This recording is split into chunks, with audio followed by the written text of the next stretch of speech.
committee and says, oh, this is available, you're not aware. Be the moderator for this session.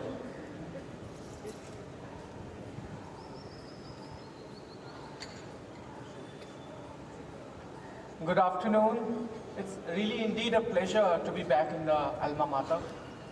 And it's even more pleasure to welcome Professor Shankar Ashish Dutt, a fellow Zavarian, as well as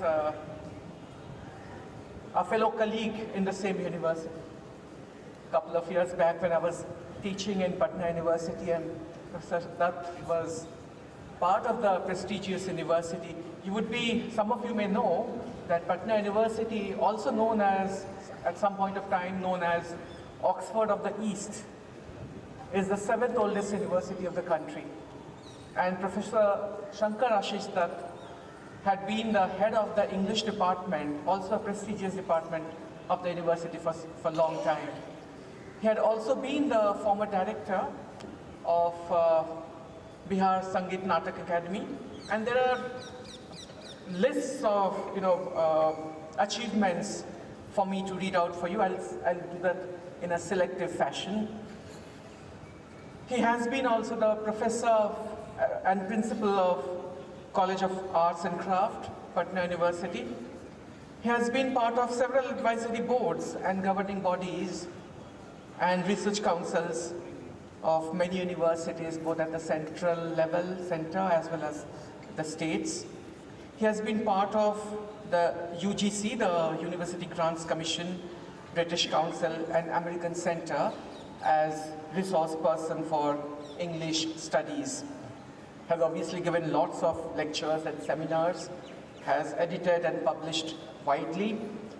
Many of his publications are well known in the areas of cultural studies and liberation literature. He has also been awarded with a number of awards, needless to say, but must like to mention a few, among which the prominent ones are the Best Teacher Award by the Patna University, the Rotary's Frank Anthony Award, Lion Club's Award for his teaching and research and citizenship. As I mentioned, he has also been an alumnus of this great institution, St. Xavier's High School, Patna, and a couple of decades senior to me. And we also taught together in Patna University before I moved to Bombay TISS. Over to you, Professor Dutt. The floor is all yours. We will have your session first, followed by a very short round of Q&A. We know the lunch is waiting for us. And indeed, the topic is very, very important. He's going to talk about blended learning in EdTech. As we know, teaching is also a design exercise. And we wait to hear from you, Professor Dutt. Over to you. Thank you.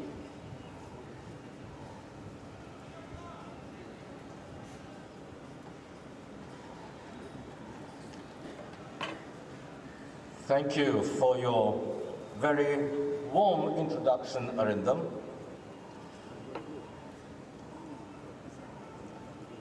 A warm welcome to all the delegates attending the 10th National Congress of JAAI. I congratulate Mr. Neelmani for having taken over as the president of JAAI. And at the same time, I'd like to remember a very close friend of mine, Dr. Sandeep Sen, whose passing prevented him from being here today. Before I begin, I'd also like to acknowledge the wonderful and insightful presentation that we just had before this session by Professor Sanjay Srivastava.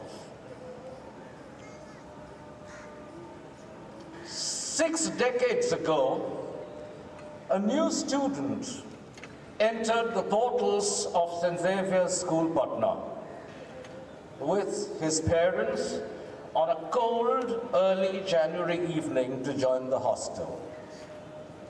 Unknown to him, he would shortly become the brand ambassador of Vasudhaiva Kutumbakam.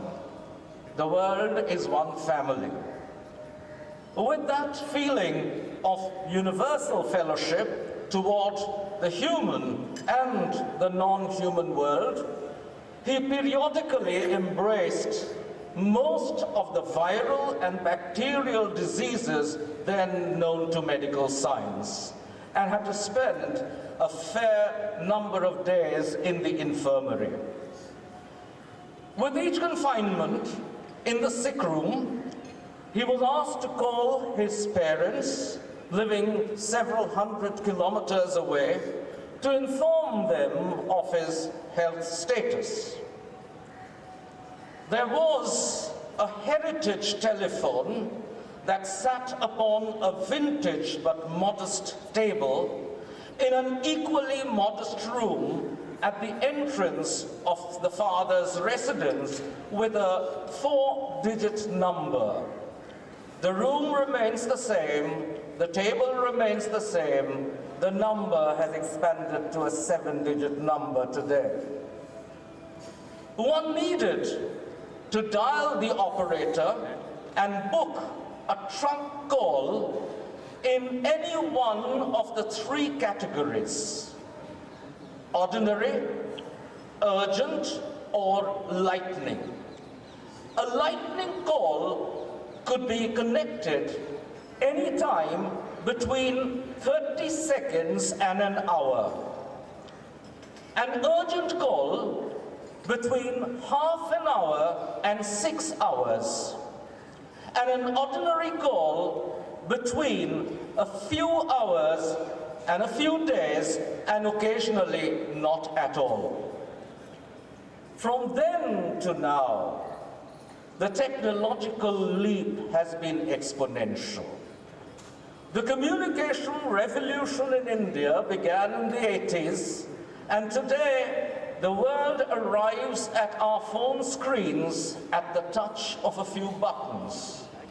This ICT revolution has been so overwhelming and pervasive that without technology, one feels marooned on a distant island like Robinson Crusoe. Everything from a slew of banking activities to travel to healthcare, sports, to stimulating lectures on global media platforms and teaching learning, everything is literally on our fingertips.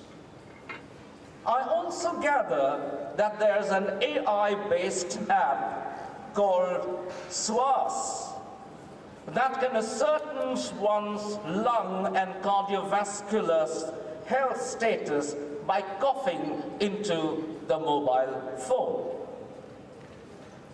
About a month ago, the secretary of the St. Xavier's Alumni Association, Mr. Abhay Kanoria, I suspect with the collusion of Mr. Mohit Ahluwalia, the president, and Father Peter, the chief patron of the organizing committee, called to request me to speak on blended learning in educational technology, challenges and opportunities, India's perspective. Since it's difficult to say no to Father Peter, Mohit or Abhay, I said yes, both as a challenge and an opportunity to share some ideas with you and extend my own understanding of the subject. Blended learning is a combination of traditional classroom learning and e-learning through the use of digital technology. When I joined St. Xavier's, the educational technologies we experienced were classrooms with blackboards, text and exercise books, and the ubiquitous pencil. Classroom teaching was the norm, along with mentoring conversations on campus and the Sunday evening ERA movies that encouraged global cultural education for a substantial part, and for a less desirable part, white Western supremacist ideas, as in John Wayne's cowboy films. Our learning, brought to us by American Jesuits, focused on education in the humanities, arts, and sciences as a path to holistic wisdom, which included academic excellence, personal growth, leadership, generosity, and social inclusion. As an act of faith, it posited knowledge and skills at the service of the community and country, one that fostered peace and justice toward the disadvantaged. St. Xavier's taught us to respect diversities with a commitment to leave the world a better place than the one that we lived in. None of these involved computer-generated learning. In the classroom, we had excellent teachers, both priest and lay, who taught a bunch of interested and disinterested students, often with a cane on the table as an instrument of disciplinary caution. The current buzzword for this form of education is offline or in presence or traditional teaching learning, where the teacher and students are face to face, sharing the same space in a classroom, a lecture gallery, or a laboratory. With globalization and liberalization of the economic order, this world was to become, in Marshall McLuhan's phrase, a global village, to describe the instantaneous sharing of culture enabled by technological development. The development of ICT enabled this spatial expansion. The digital revolution has made it possible for teaching learning to take place beyond spatial restrictions and include multiple global sites. This, in today's parlance, is known as e-learning or online learning. It requires the possession of a digital device, a smartphone, an iPad, or a laptop. The popularity of this form of learning was accelerated during the global COVID-19 pandemic, when countries and institutions shut down and people remained indoors to prevent the spread of the contagion. India's education system needed to be resilient in the face of an increasingly unpredictable, dynamic, and non-linear world.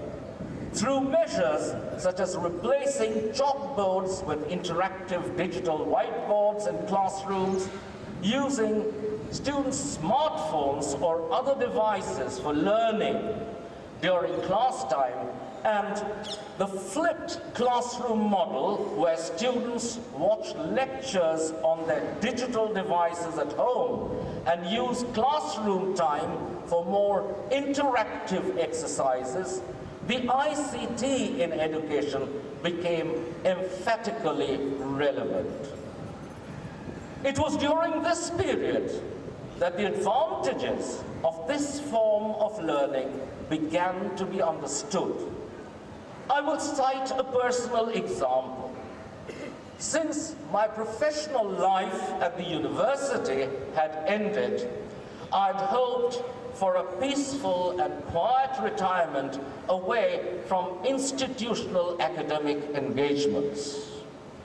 It lasted barely 3 weeks until I received a call from a university requesting that I give a keynote address for a web conference.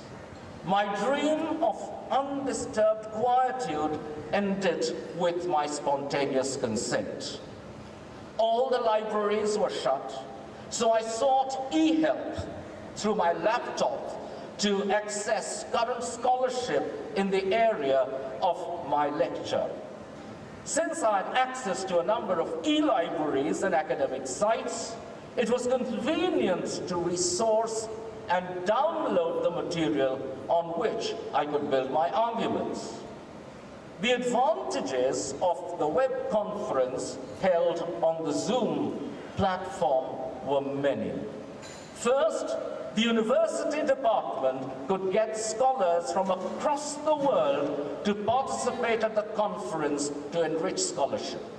Second, they avoided spending an arm and a leg to fly scholars across the country and the world and spend countless hours focusing on logistics and organization. Third, consent from scholars is more easily available when one doesn't have to travel unless the resource persons and participants are from the same city. So the rule of thumb would tell us that the quality of academic engagement with wider participation is likely to be more stimulating and fulfilling with a little help from technology. Yes, but you cannot have stimulating conversations over dinner with friends and colleagues you haven't met in years. However, during the COVID pandemic lockdown, many students from across the country did not have access to electronic devices. Another issue was a lack of ICT skills among teachers. According to UNESCO's No Teacher, No Class State of Education Report for India 2021, half to two-thirds of teachers had basic computer experience and were familiar with how to use and consume digital information on smartphones. However, most lacked skills in computer-assisted content production as well as interactive software and advanced digital and internet skills. Although teachers were found to hold a positive view that the use of technology would support students in improving learning, they were concerned about their lack of proficiency, lack of suitable resources, and poor infrastructure. Learning needs to be holistic, integrated, inclusive, and enjoyable, while also being relevant to contemporary needs. The current curriculum, on the other hand, promotes a coaching culture and rote memorization rather than equipping students with 21st century skills such as critical thinking, creativity, problem solving, ethics, multilingualism, collaboration, and digital literacy. Traditionally, teaching has been a mechanical transfer of a time-worn mental archive from a passive possessor to a passive recipient. It is in continuity with a colonial tradition of derivative scholarship to cram a well-worn subject into a number of well-worn heads. The consequence is a pedagogic stultification that Paulo Freire terms the banking concept of education. It requires students to answer predictable examination questions that test mnemonic ability rather than critical competence or creative intelligence. Furthermore, the existing curriculum does not place enough emphasis on foundational skills, which leads to rigidities and inflexibility in the subjects available to students. In this regard, the NEP 2020 recommends a shift from the prevailing 10+2 structure to a 5+3+3+4 structure, innovative and flexible curriculum design structures with multiple entry and exit points, and new opportunities for lifelong learning. Furthermore, revised resources such as teacher handbooks, textbooks, learning content rubrics needed to be curated.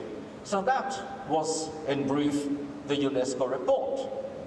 As I've said, the pandemic gave an unprecedented impetus to online learning.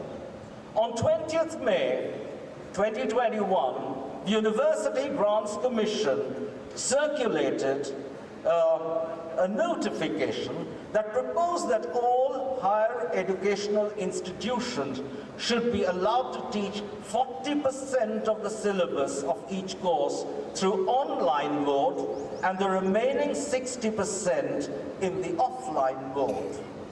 Teaching learning simply could not stop because students could not attend schools and colleges. This concept note listed the advantages of the blended mode of teaching learning, which I shall enumerate. I've broken them down into 10 basic points. Number one, it enabled increasing students' engagement in learning through enhancement of student-teacher interactions. Number two, it improves students' learning and outcomes. Number three, it encourages a more flexible teaching learning environment. Number four, it encourages an opportunity for institutional collaborations. 5, augments the possibility of self-learning. 6, shifts the traditional role of the teacher from being a knowledge provider to a facilitator or a mentor. 7, it claims that the role of the teacher as mentor will have a greater potential to influence students. 8, while the traditional classroom is teacher-directed, top-down and homogenized, blended learning is student-driven, bottom-up and customized, and offers flexibility in assessment and evaluation. Number 9, it provides opportunity for digital literacy. And number 10, it provides multicultural and multidimensional perspectives to teaching learning. On paper, it sounds good. But it is necessary to put these points to critical scrutiny. Points number 1, 2, and 3, that it enables increased student engagement in learning through enhancement of student-teacher interaction, that it improves student learning and outcomes, and it encourages a more flexible teaching learning environment.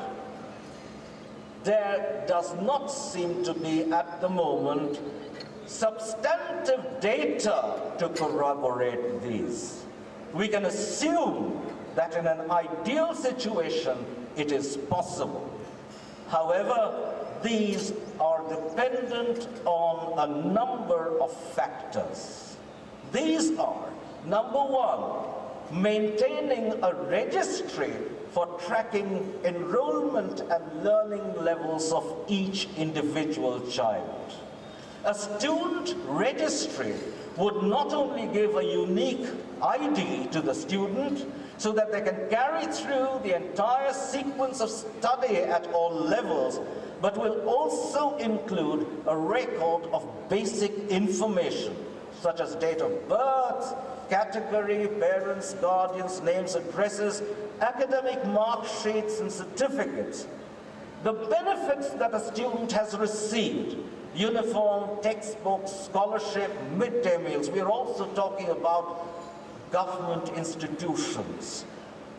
And a record of attendance, tests, grades, of sports and co-curricular activities that a student has participated in, and a record of the multiple institutions that a student has attended. B, continuous and consistent use of technology in both classroom transactions.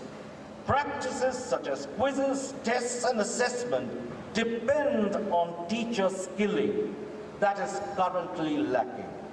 It will require intensive and continuous teacher training technical support, quality content authoring skills, and teaching assistance to focus on students' participation, peer evaluation, and level grading. It is also true for points 6, 7, and 8. C, the flexibility, creativity, customized learning, assessing each student's strengths, needs, skills, and interests is a very tall order, as anyone who's been a teacher would possibly realize, given the population of students in each class and the number of sections a teacher is expected to teach. The democratization of pedagogy is a prime requirement for education, which blended learning has the potential to fulfill. Sutapa Datta, in her insightful book, Disciplines, Subjects, Schooling in Colonial Bengal, published by Routledge in 2021, states, the greater concern of modern teaching, with its focus on disciplining, keeping in order, and subjecting the minds of the learners, needs to be understood from the perspective of a colonial legacy that we have inherited and have followed for the last 3 centuries. The narrative of teaching learning is much like the narrative that grows out of a fundamental sentence structure in English: subject, verb, object. The teacher is the subject. She or he acts upon the pupil, who is the object of this exercise. The objectification of the pupil alienates the learner. The transformation of this structure into a subject-subject relationship, with the pupil becoming a co-sharer in the process of producing knowledge, is likely to yield more desirable results.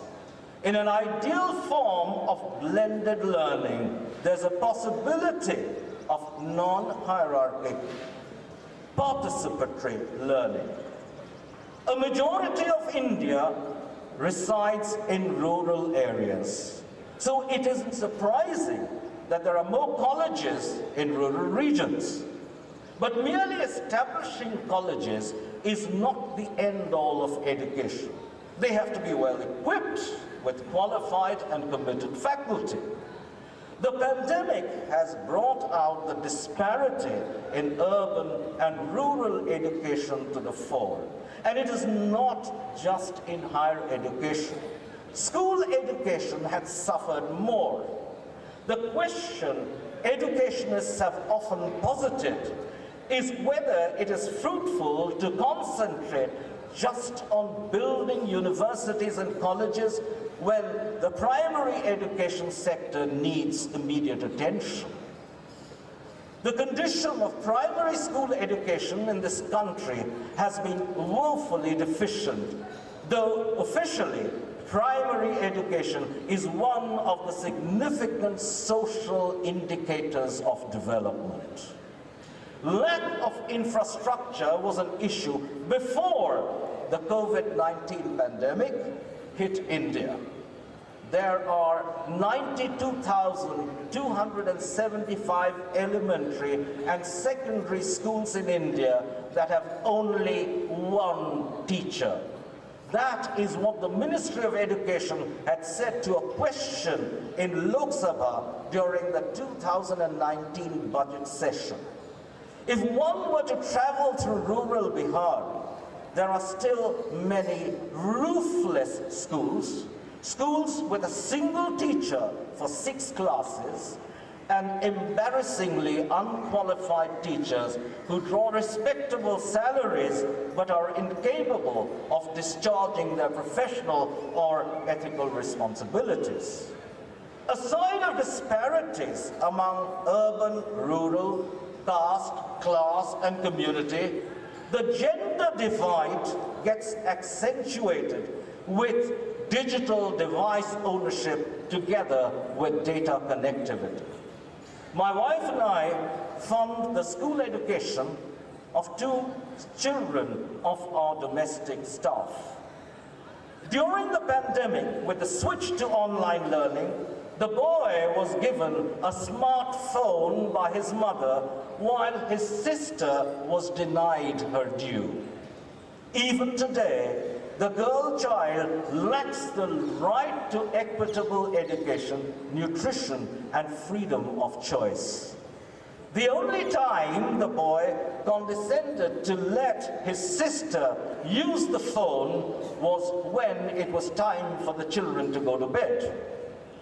Frequent pleadings fell upon deaf ears until she summoned up some courage to complain to me.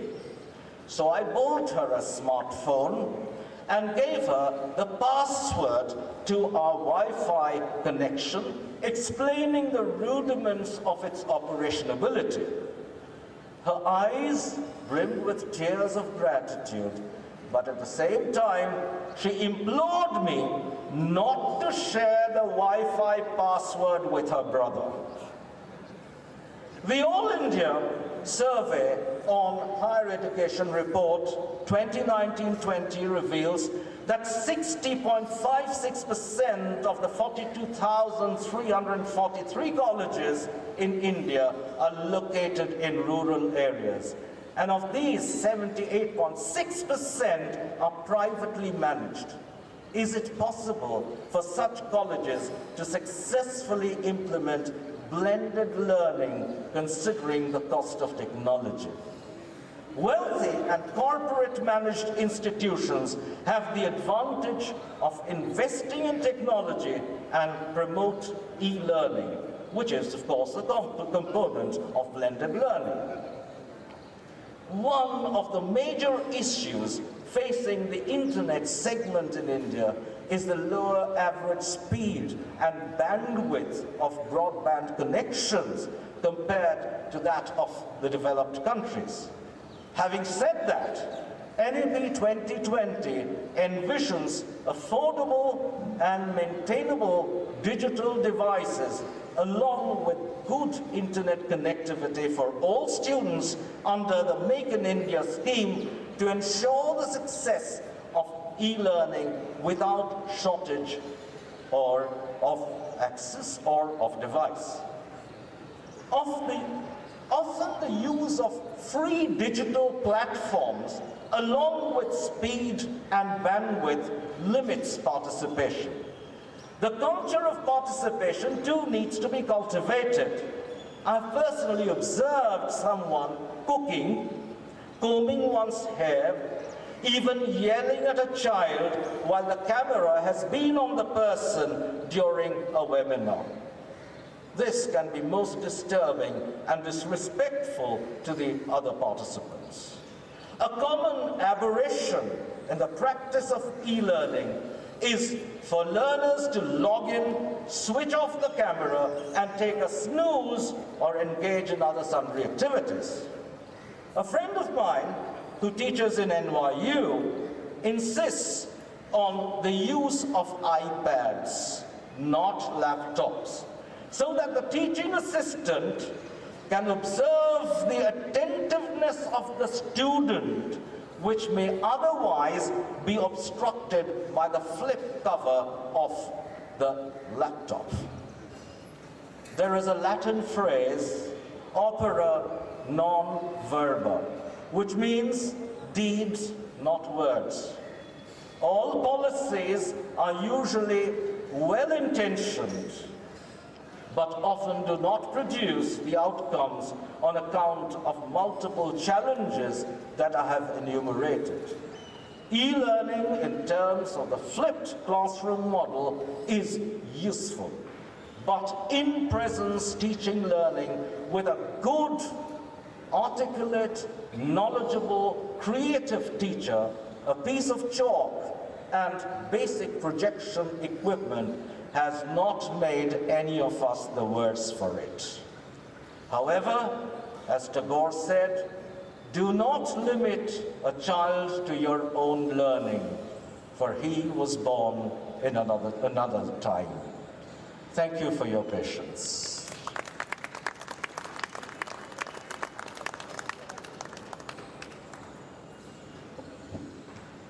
Thank you, Professor Dutt, for the illuminating talk.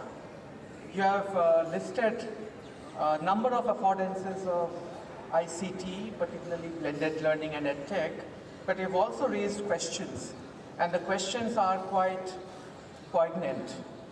Some of the questions that you are raising come from the question of accessibility, questions of whose knowledge is actually valued.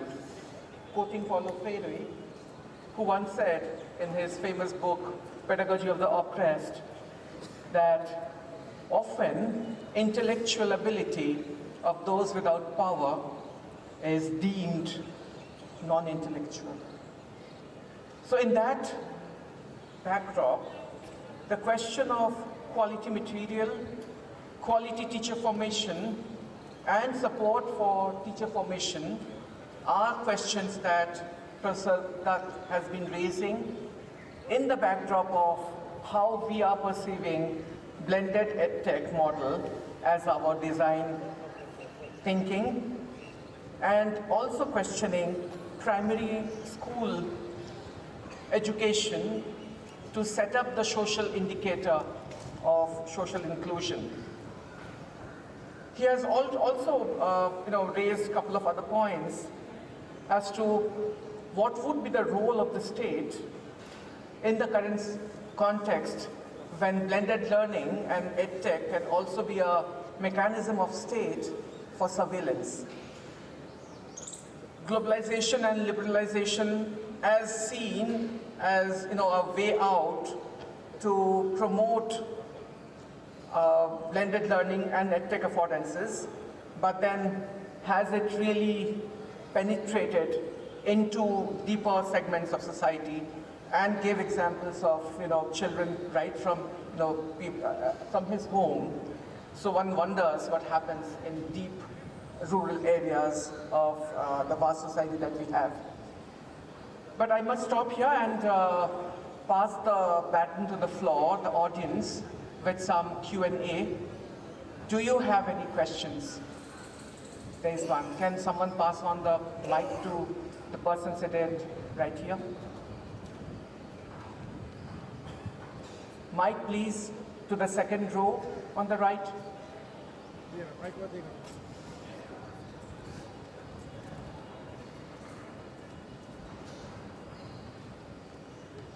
This is the third time I'm putting up a question. I mean, all this since I had something. Yes, I'm Amit from Dumka Range province. Sir, in the first session, we heard about the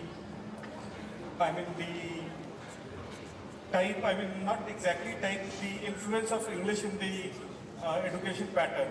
Most of us know how to speak in English, and India is coming up with that. But simultaneously, when we talk of the new education policy which is coming up, the basics, the primary education has to be in a local language. So how do you feel this will affect most of the Jesuit institutions? Those are based on ICSE pattern or the CBSE patterns. Even if we talk of this school, my school, or any such school, how will the teachers be able to cope up in the local language? The entire teaching module may be changed. Can you please highlight on the entire thing?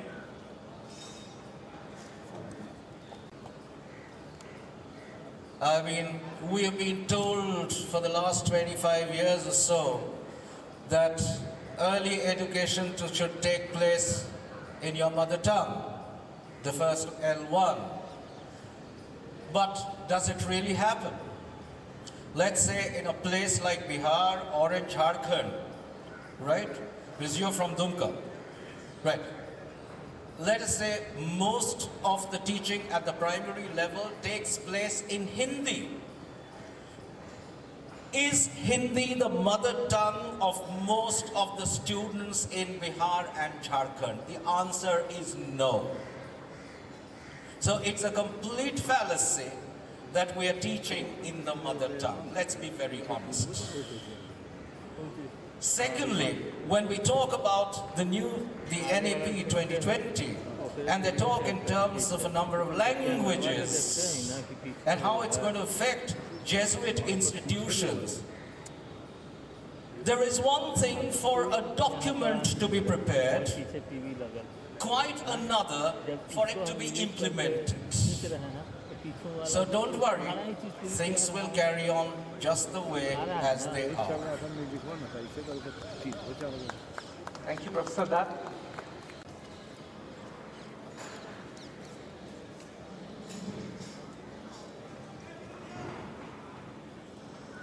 Please also introduce yourself before asking.